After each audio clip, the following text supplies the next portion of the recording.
So get this absolute circus of stupidity I just came across. Arkansas man arrested for selling fake holy water from garden hose. And I'm like, hold up. We're talking about a grown-ass man in Little Rock who thought he could make a living selling tap water. This genius decided to set up a roadside stand selling blessed holy water for $5 a bottle. According to the police report, this guy claimed he had been personally blessed by God with the power to turn regular tap water into healing holy water. So picture this scene for me. You're driving down some back road in Little Rock, maybe heading to work or whatever, and you see this dude in a bathrobe standing behind a folding table with a hand-painted sign that says, "Miracle Water. $5, God blessed." And apparently over 200 people looked at that situation and thought, yeah, this seems legit. You take empty Poland Spring bottles, and I love that he was using Poland Spring, like that somehow made it classier. And he filled them up from a garden hose that was connected to his house. He told customers he had to bless each bottle individually, so they had to wait while he held each one, mumbling over a water bottle. This guy had testimonials posted on his little setup, handwritten testimonials that were obviously fake as hell, like, "My arthritis was cured after one sip." Betty from Pine Bluff. I'm betting Betty from Pine Bluff was his neighbor's cat. The police got involved after they started getting complaints. Not just a few complaints either. We're talking about 200 plus people who bought this water and then called the cops when their miracles didn't materialize. And the complaints weren't just about the lack of miracles. Some people were pissed because the water tasted like chlorine. Others complained because they got sick after drinking it. The investigation was apparently pretty straightforward. Undercover cops went to buy some of his holy water and watched him fill up bottles from the hose. They said he'd do this whole performance where he'd close his eyes, hold the bottle up to the sky, and mutter something that sounded vaguely religious. When they arrested him, they found boxes and boxes of empty Poland Spring bottles in his garage, along with a notebook where he kept track of his sales. He had a customer list, profit margins calculated, and even plans to expand to other locations around Arkansas.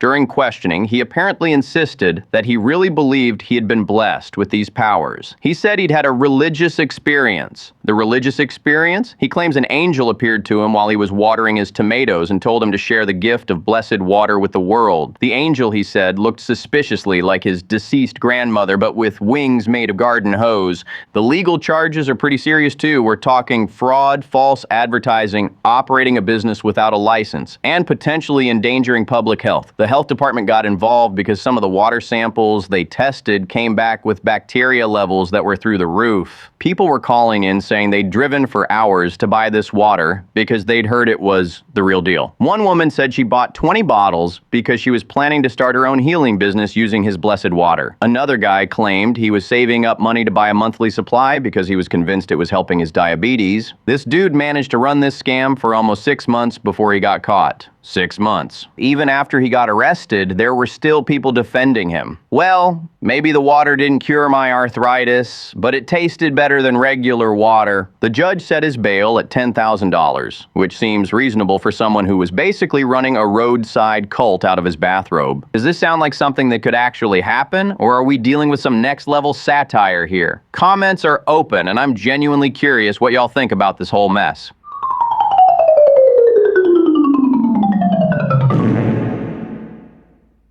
So get this, Chuck E. Cheese employee arrested mid-shift. So apparently down in Tallahassee, this dude named Jermal Jones is working his regular shift at Chuck E. Cheese. He's suited up in the full mouse costume, entertaining screaming kids who are hopped up on birthday cake and sugar. But here's the thing. Old Jermel's got himself a little side hustle going on. While he's out there doing the Chuck E. dance, he's also allegedly been using stolen credit cards. By day, he's everyone's favorite pizza-loving rodent. By night, he's allegedly out here committing credit card fraud. So the police get wind of this situation, right? They've been investigating, probably following paper trails and checking surveillance footage, doing all that detective work, and they finally trace it back to our boy, Chuck E. But here's where it gets absolutely wild. These cops roll up to the Chuck E. Cheese during business hours, walk right past the arcade games and the screaming children, and they're like, "We're here for the mouse." Can you even imagine being a parent at this moment? You're sitting there, your 7-year-old is over by the skee ball machines when boom,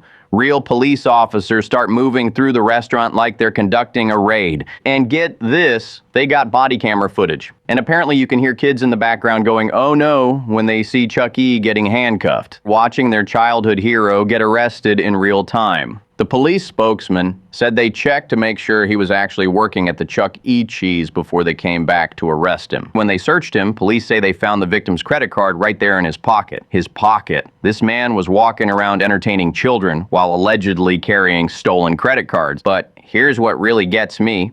One of the officers tells another cop, "The parents had beef with me for detaining Chuck E. Cheese." The parents were mad at the police for arresting Chuck E. The way this whole thing went down makes it seem like being Chuck E. Cheese was his real job, and credit card fraud was just something he allegedly did on the side. The whole thing is just so perfectly Florida. And now this poor bastard's probably going to be known as the Chuck E. Cheese criminal forever. But seriously, what kind of background check does Chuck E. Cheese do? So what do y'all think? This whole thing sounds like something out of a rejected Saturday Night Live sketch. Believe it or bullshit? Drop your thoughts in the comments because I'm still trying to wrap my head around the sheer absurdity of it all.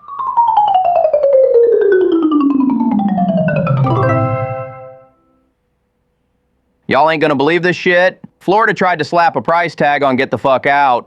A guy started selling VIP Hurricane Pass windshield stickers, $49.99, plus a bonus gas card, promising you could glide past evacuation checkpoints like you're on the governor's tour bus. A fast pass for the worst day of the year. Our entrepreneur, call him Sticker Man, starts posting in neighborhood apps and Facebook groups. The listing reads like a bureaucratic fever dream. Official Hurricane VIP re-entry and evacuation sticker. Get through checkpoints without delay. Includes fuel assistance voucher, $49.99. Delivery in 3 to 5 business days. The decal goes full government cosplay. Block letters, state outline clip art, pretend microprint, a knockoff hologram that looks like it belongs on a county fair wristband. Big bold across the top, authorized vehicle, emergency operations. Under that, a serial number like 007-FL-EOC-2025 because nothing says "trust me" like James Bond with a laminator. Then he dangles the two most Florida emotions, impatience and cheap gas. Skip lines during mandatory evacuations, includes $10 fuel voucher. People start poking holes in the comments because even Floridians who wear flip-flops to weddings can smell weird when it's weird. Somebody asks, "Is this official? Like from the state?" He answers with a tap dance,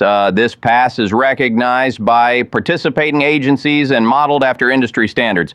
Translation, absolutely not official, but if you squint at the font, maybe you'll convince yourself it is. Someone else asks, "Is it legal?" He replies, "It's not illegal to display a visibility aid." Meanwhile, counties have already blasted preseason reminders, what to pack, how to board up, which zone you're in, and very clearly, there is no pay-to-play re-entry. Some places do resident passes after a storm, sure, but those are free and issued by actual government folks with clipboards. So Sticker Man makes a few sales. The gas card is almost funnier than the decal. It's a single-use code for one chain, $10 if you squint, and he's pitching it like FEMA in a gift card. Eventually, the posts get reported, and someone at the sheriff's office says the most Florida sentence imaginable. An undercover deputy purchased a sticker. They set the meet in a strip mall parking lot, and Sticker Man slides the goods from his glove box like he's handing over rare coins. The deputy asks, "This will get me through?" Sticker Man hits the bullet points. "You'll be recognized. Marked vehicles cruise right through. I have contacts." Then deputies pull over a couple of cars sporting the decal that week. No cuffs. This isn't cocaine, it's vinyl.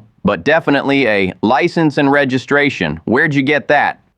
And here's the punchline. Nobody with the sticker actually tries to use it at a real evacuation checkpoint because, plot twist, there aren't checkpoints where you wave a decal in the C parts. So the sheriff's office posts a warning. There is no such thing as a VIP Hurricane Pass. They throw in a reminder about seasonal scams, price gouging, fake charities, bogus roofers, and now apparently counterfeit emergency passes. Back to Sticker Man. He keeps selling. He starts bundling. Buy 2, get a free essential personnel magnet. He bumps the price to $59.99 for premium holographic. The sting is enough. They don't wait for landfall. You can't sell fake government credentials. Wild concept, I know. The state doesn't do expedited natural disaster. They call him for a bulk order. He shows with a manila envelope full of vinyl, like he's delivering binders for a team meeting. And that's when the cuffs appear. Classic parking lot justice. His defense is an all-timer. 1, it's a novelty item. 2, it's First Amendment parody. 3, other counties do reentry passes. Mine just look cooler. The deputy answers, basically, novelty is not a force field, parody isn't a license to impersonate authority, and looking cooler is not a legal category. Now the buyers, we all know someone who'd bite.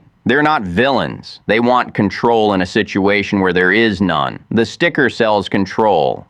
What really kills me is the casual pricing. Under $50, like it's a streaming subscription. For less than dinner for two, you too can pretend you're essential. And that add-on magnet, essential personnel, please. Anyway, Sticker Man gets a court date. He'll say novelty a few more times, hire a lawyer who says my client a lot, pay fines, maybe do weekends picking up trash on the shoulder. Next season, someone else will try a new angle. Storm Zone Platinum Parking Permit. If I sound mad, it's because storms bring out the best and worst of us. Best when neighbors check on each other and share generators. Worst when somebody profits off confusion with decals. So that's the tale. A Florida man, a stack of shiny stickers, a fake gas perk, a parking lot exchange, and a very unamused sheriff's office. I don't know, y'all. Part of me says it's obviously nonsense. Another part says it's so dumb it loops back to believable. That's the Florida paradox. But a VIP pass for a hurricane? That's either the dumbest thing I've ever heard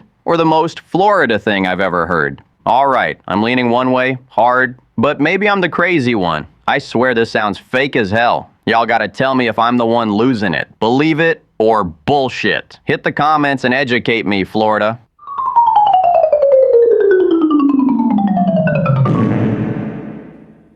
Hit that subscribe button, because God knows what other insane Southern news I'm gonna dig up next time.